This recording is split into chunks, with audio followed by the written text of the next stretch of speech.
Good morning students आज हम आपकी पाठ्य पुस्तक पूरक पाठ्य पुस्तिका कृतिका के पाठ 2 जो कि है जॉर्ज पंचम की नाक का के शेष भाग का अध्ययन करने जा रहे हैं। पहले आपने पढ़ा था कि किस प्रकार से मूर्तिकार को हुक्म दिया गया और जॉर्ज पंचम की नाक के बारे में बताया गया, लेकिन कहां से वो मूर्ति बनी और किस प्रकार से उसका कब निर्माण हुआ, कौन सा पत्थर प्रयोग में लिया गया है। मूर्तिकार ने कहा ये सब चीजें आप मुझे बताइए तो मैं उसका नाक बना सकता हूं। फिर उसके बाद में उन्होंने एक कमेटी बना दी गई जिस पर इस सारे काम का दारोमदार सौंपा गया। आखिरकार आगे बढ़ते हैं, प्रश्न संख्या 13 पर हम पढ़ रहे हैं। आखिर मूर्तिकार को फिर बुलाया गया, उसने मसला हल कर दिया। वह बोला पत्थर की किस्म का ठीक पता नहीं चला तो परेशान मत होइए, मैं हिंदुस्तान के हर पहाड़ पर जाऊंगा और ऐसा ही पत्थर खोजकर लाऊंगा। उसने बोला कि यदि पत्थर का पता नहीं चल रहा है कि ये कौन सा पत्थर है तो मैं हिंदुस्तान के हर पहाड़ पर जाकर के और इस पत्थर के बारे में जानकारी प्राप्त करके आऊंगा। कमेटी के सदस्यों ने की जान में जान आई। सभापति ने चलते चलते गर्व से कहा ऐसी क्या चीज है जो हिंदुस्तान में मिलती नहीं, यानी कि हिंदुस्तान में हर चीज मिलती है, हम प्रयास करें तो कुछ भी प्राप्त हो सकता है। हर चीज इस देश के गर्भ में छिपी है, जरूरत खोजने की है, यानी कि हर प्रकार की ज्ञान, हर प्रकार के तत्व इस देश के गर्भ में अर्थात इस देश की धरती में छिपे हुए हैं, बस हमें उसे खोजने की देरी है। खोज करने के लिए मेहनत करनी होगी और इस मेहनत का फल हमें मिलेगा। आने वाला जमाना खुशहाल होगा। अब जो सभापति महोदय हैं, जो प्रेसिडेंट थे उस सभा के, उन्होंने कहा कि आने वाला जमाना जो है वो खुशहाल होगा और हम इस खोज को मेहनत करेंगे और इसका फल प्राप्त करेंगे। यह छोटा सा भाषण फौरन अखबारों में छप गया। मूर्तिकार हिंदुस्तान के पहाड़ी प्रदेशों और पत्थरों की खानों के दौरे पर निकल पड़ा। फिर मूर्तिकार भी जो है हिंदुस्तान के कोने कोने में गया, वहां पे जो पहाड़ी प्रदेश थे वहां जाकर के जो खदानें थी वहां पर जाके उसने खोज तलाश की। कुछ दिन बाद वह हताश लौटा, हताश यानी कि निराश होकर के लौट आया। उसके चेहरे पर लानत बरस रही थी, लानत यानी परेशानी बरस रही थी। उसने सिर लटकाकर खबर दी हिंदुस्तान का चप्पा चप्पा, चप्पा चप्पा अर्थात कोना कोना खोज डाला, पर इस किस्म का पत्थर कहीं नहीं मिला। यह पत्थर विदेशी है। अब उन्होंने कहा कि ये जो पत्थर है ये विदेशी है और इस तरीके का पत्थर यहाँ पर कहीं भी हमें प्राप्त नहीं हुआ है। सभापति ने तैश में आकर कहा, तैश अर्थात गुस्से में आकर कहा। तैश शब्द का अर्थ है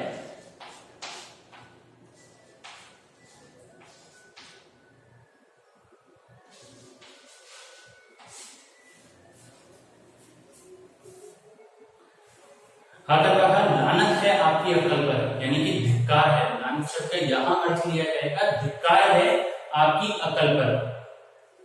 विदेशों की सारी चीजें हम अपना चुके हैं, दिल दिमाग तौर तरीके और रहन सहन। जब हिंदुस्तान में बाल डांस तक मिल जाता है तो पत्थर क्यों नहीं मिल सकता।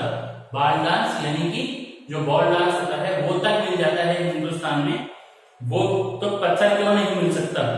मूर्तिकार चुप खड़ा था, सहसा उसकी आंखों में चमक आ गई। मूर्तिकार को जो सभापति डांट रहे थे तो वो चुपचाप खड़ा सुनता रहा, लेकिन अचानक उसकी आंखों में चमक आई। सहसा अर्थात अचानक। उसने कहा एक बात मैं कहना चाहूंगा, लेकिन इस शर्त पर कि यह बात अखबार वालों तक ना पहुंचे। उसने कहा कि मैं एक बात बताना चाहता हूं, लेकिन ये बात अखबार वालों तक यानी कि अखबार की खबरों में ये नहीं आना चाहिए। सभापति की आंखों में चमक आई। चपरासी को हुक्म हुआ कि कमरे के सब दरवाजे बंद कर दिए गए।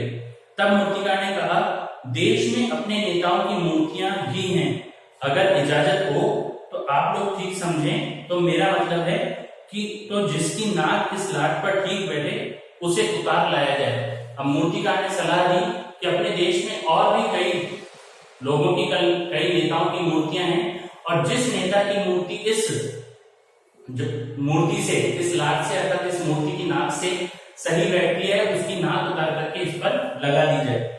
सबने सबकी तरफ देखा, सबकी आंखों में एक क्षण की बदहवासी के बाद खुशी तैरने लगी। सब एक दूसरे की ओर देखने लगे और कुछ देर के लिए सब एकदम मधोर से हो गए, बेहोश से हो गए। बदहवासी अर्थात बेहोशी की सी हालत हुई, लेकिन फिर सब खुशी से कहने लगे। सभापति ने धीमे से कहा लेकिन बड़ी होशियारी से, सभापति ने कहा बहुत धीरे से कि ये काम हमें बहुत होशियारी से करना होगा, और मूर्तिकार फिर देश दौरे पर निकल पड़ा। जॉर्ज पंचम की खोई हुई नाक का नाप उसके पास था। दिल्ली से मैं बंबई पहुंचा। दादा भाई नौरोजी, गोखले, तिलक, शिवाजी, कावस जी, जहांगीर, सबकी नाकें उसने टटोली। यानी कि वो हर जगह गया और जहां जहां पर मूर्तियों पर नाक लगी हुई थी, जो स्वतंत्रता सेनानी थे, गोपाल कृष्ण गोखले, महात्मा गांधी और अन्य दादा भाई नौरोजी, शिवाजी, इन सब की नाकें उसने टटोली। गुजरात की ओर भागा, फिर वो गुजरात गया। गुजरात में भी उसने गांधी जी, सरदार पटेल, विठल भाई पटेल, महादेव देसाई की मूर्तियों को परखा और बंगाल की ओर चला।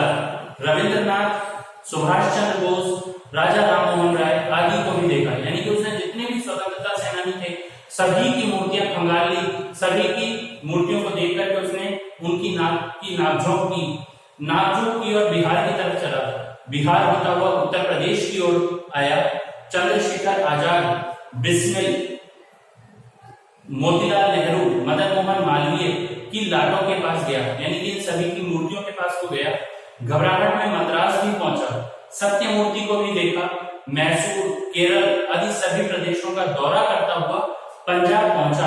लाला लाजपत राय और भगत सिंह की लाटों से भी सामना हुआ। यानी कि ये सब करते हुए पूरे भारत में घूमते हुए कभी चेन्नई गया, कभी बिहार गया, दिल्ली, मुंबई, गुजरात, सभी जगहों पर गया। और फिर उसने पंजाब में लाला लाजपत राय की मूर्ति को भी देखा। आखिर दिल्ली पहुंचा और उसने अपनी मुश्किल बयान की। पूरे हिंदुस्तान की परिक्रमा कराया, सब मूर्तियां देख आया, सबकी नाकों का नाप लिया, पर जॉर्ज पंचम की इस नाक से सब बड़ी निकली। यानी उसने कहा कि ये जॉर्ज पंचम की जो मूर्ति की नाक है, इस नाक से सभी की नाकें बड़ी थी। जो सभी मूर्तियां थी उन सभी की नाकें इससे बड़ी थी। सुनकर सब हताश हो गए और झुंझलाने लगे। यानी सब परेशान हो गए, निराश हो गए और झुंझलाने लगे।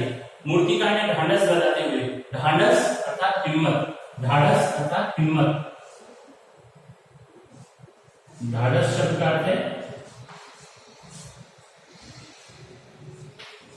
हिम्मत लगाते हुए या सांत्वना देते हुए, दोनों ही शब्द दिए जा सकते हैं। हिम्मत बढ़ाते हुए कहा,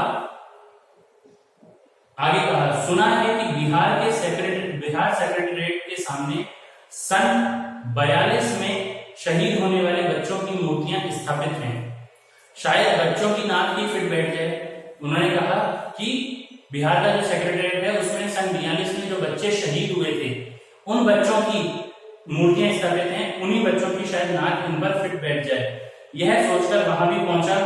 उन बच्चों की नाकें भी इनसे कहीं बड़ी बैठती हैं। यानी कि वो जो बच्चों की नाक बनाई गई है वो भी कहा जा रहा है कि वो भी जॉर्ज पंचम की नाक से बड़ी थी। अब बताइए मैं क्या करूं? यानी उसने बताया कि मैं सब चीजें करके देख चुका हूं, लेकिन अब क्या किया जा सकता है ये आप मुझे बताइए। तो आज के लिए इतना ही। गृह कार्य के रूप में आपको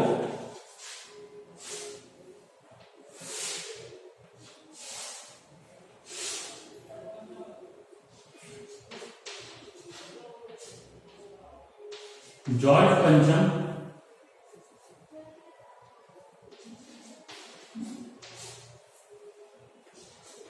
पर एक लेख लिखिए।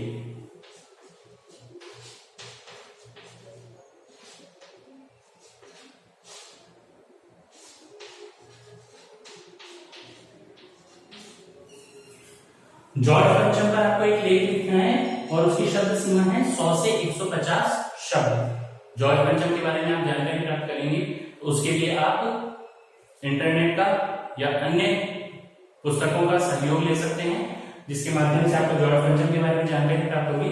अपने इतिहास शिक्षक से पूछ सकते हैं और आपको जॉर्ज पंचम पर एक लेख लिखना है जो 100 से 150 शब्दों में होना चाहिए। ठीक है छात्रों, आज के लिए इतना ही। शेष भाग हम अगले पाठ में पढ़ेंगे। तब तक के लिए अपना और अपने परिजनों का ध्यान रखें। धन्यवाद।